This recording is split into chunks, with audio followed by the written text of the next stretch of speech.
Vous écoutez le débrief issu de l'émission spéciale 801 du podcast Faut pas pousser les ISO, dédié à l'OM System OM1 Mark II et diffusé le 7 mars 2024.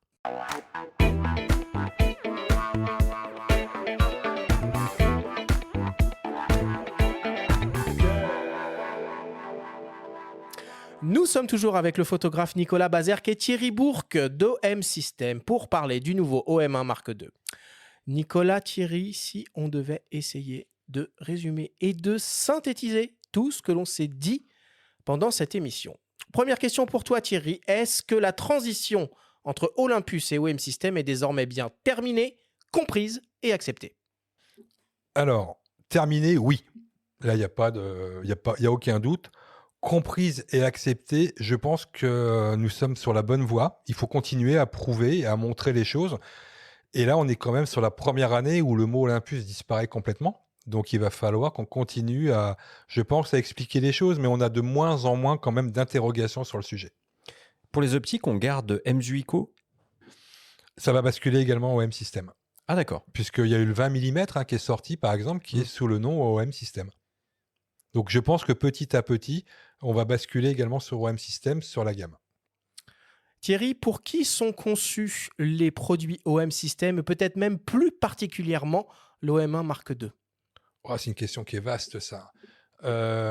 Moi, encore une fois, je parle de produits qui sont liés à l'usage des gens. C'est-à-dire que ça peut être pour beaucoup de gens, à partir du moment où ça correspond à leur plaisir photographique et aux gens qui ont envie de découvrir une autre façon peut-être de voir la photo, comme nous, on a envie de la défendre. Donc, voilà, c'est un produit qui est vraiment... On parlait de toutes les options qu'il propose. Je ne vais pas les reciter là, mais ça permet de découvrir énormément de thématiques photo et d'être dans la polyvalence avec cet ensemble boîtier optique. Nicolas, est-ce que tu peux nous donner 3 avantages à travailler avec le système micro 4 tiers et des optiques micro 4 tiers? Alors, le premier avantage, c'est le rapport poids-encombrement, qui est très important pour moi en tant que photographe baroudeur, on va dire, qui me déplace souvent, beaucoup et tout le temps. Un autre avantage, je dirais, c'est la gamme optique que propose OM System,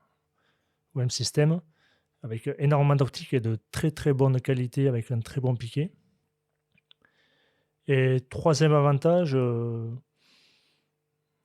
là comme ça, je ne saurais pas trop dire.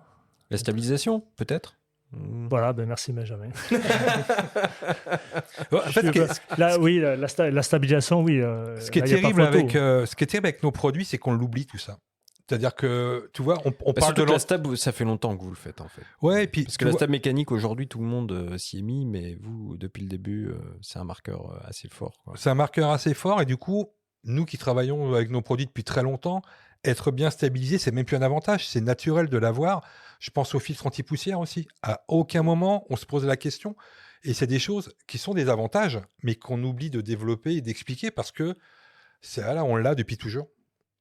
Thierry, quelles sont les principales nouveautés offertes aux utilisateurs de l'OM1 Mark II par rapport à son prédécesseur? Alors, j'ai parlé d'usage plus que de technique. Le premier usage, bien sûr, ça va être le filtre GND. On en a parlé tout à l'heure, d'avoir la possibilité d'avoir 3 graduations et sur chaque graduation, d'avoir des niveaux d'intensité. Donc, on a le moyen, le soft, le medium et le hard sur chaque filtre. Donc, c'est comme si on avait 9 filtres dans sa poche. Donc ça, je trouve que c'est un élément primordial. Moi, ce qui m'a encore bluffé sur la nouveauté, c'est encore l'amélioration du stabilisateur. Voilà, on est passé à 8,5 paliers. Je trouve ça remarquable. Puis l'autre évolution, bien sûr, qui fait beaucoup de choses, c'est le double buffer. D'avoir intégré physiquement un deuxième buffer physiquement dans l'appareil, nous permet d'obtenir des choses remarquables.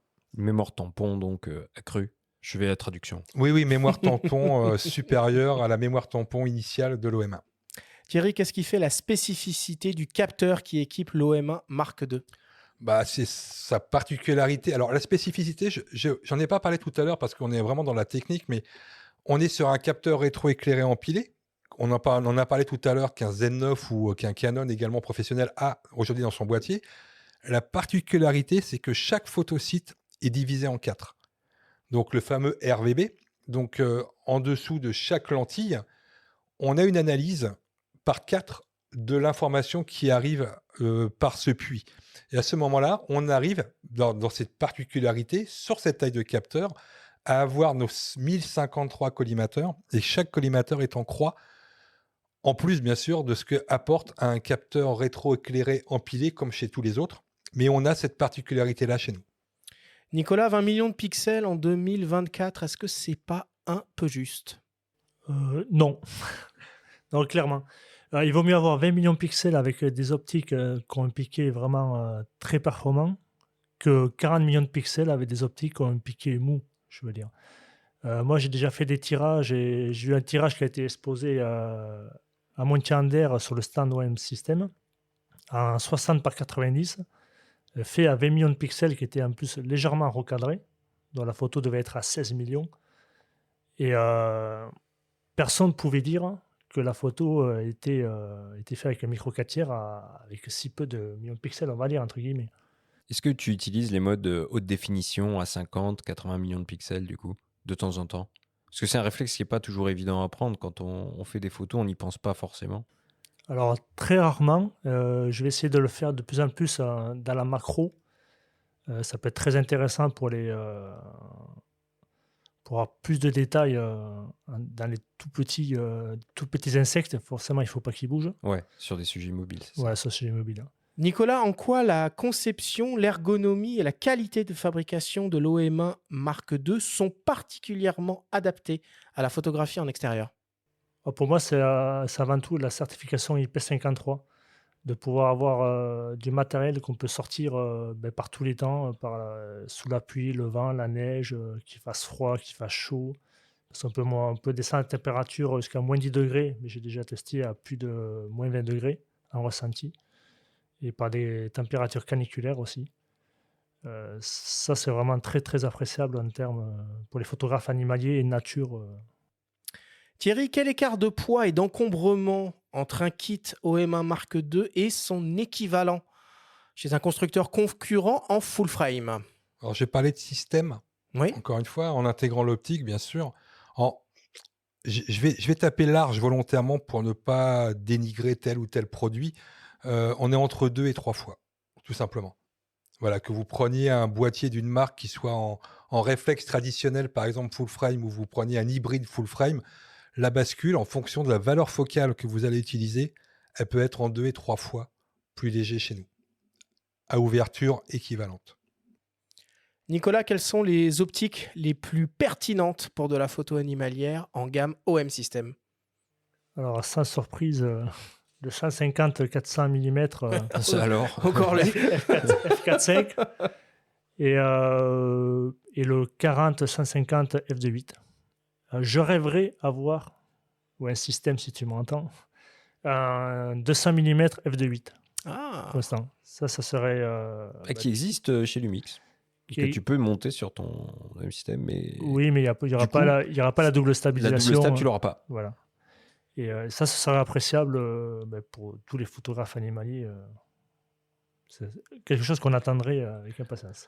L'optique qu'on vend le plus pour compléter ce que dit Nicolas dans la photo animalière, c'est le 300 f4. Qu'on n'a pas cité, qui est remarquable de compacité Ouais, aussi. le- Pour un 600 F4. Le 300 f4, ça a vraiment été le côté waouh à Montier-Ander lorsqu'on est arrivé avec. Voilà. Tout à l'heure, je parlais de la bascule vers l'OM1 pour beaucoup d'utilisateurs. Et ce qui a pérennisé notre présence à Montier-Ander, c'est l'arrivée du 300 mm f4. et pour terminer, Thierry, combien ça vaut un OM1 Mark II? 2399 €. Merci beaucoup, tous les deux, pour toutes ces explications.